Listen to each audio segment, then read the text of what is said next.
আসসালামু আলাইকুম ওয়া রাহমাতুল্লাহি ওয়া বারাকাতুহু। আল্লাহকে কি অপছন্দ করেন, পার্ট 2 বলতেছি আমি আবার। মুনাফিকের অন্তরে মুখে ভাষা এক নয়, সর্বপ্রকারের বেয়াদবি করা, এতিমের হক নষ্ট করা,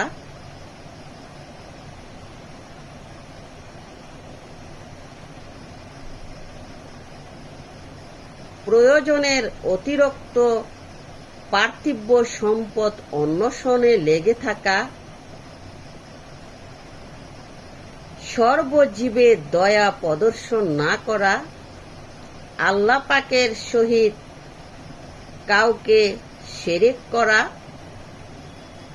নিজের জন্য যা পছন্দ হয় অপরের জন্য তা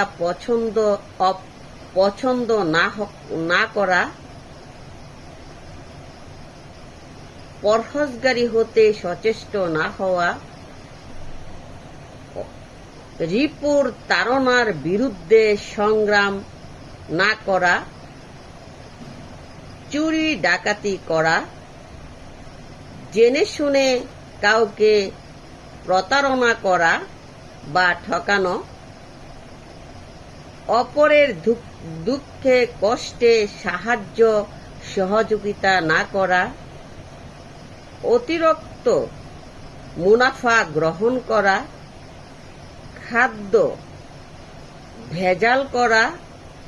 ঔষধে নকল করা,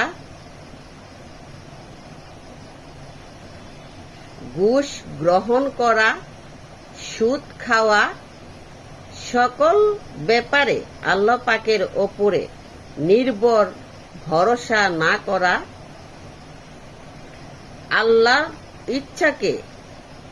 মঙ্গলজনক মনে না করা, তার ইচ্ছার প্রতিকূলে যাওয়া, নিজের দেহ ও প্রাণের চাইতেও আল্লাহর তার রাসূল সাল্লাল্লাহু আলাইহি সাল্লামকে অধিক ভালো না বাসা, মা বাবার অসন্তুষ্টি অর্জন করা, বেশি বেশি পানাহার করা ও ঘুমানো, এগুলি আল্লাহ পাক পছন্দ করেন না।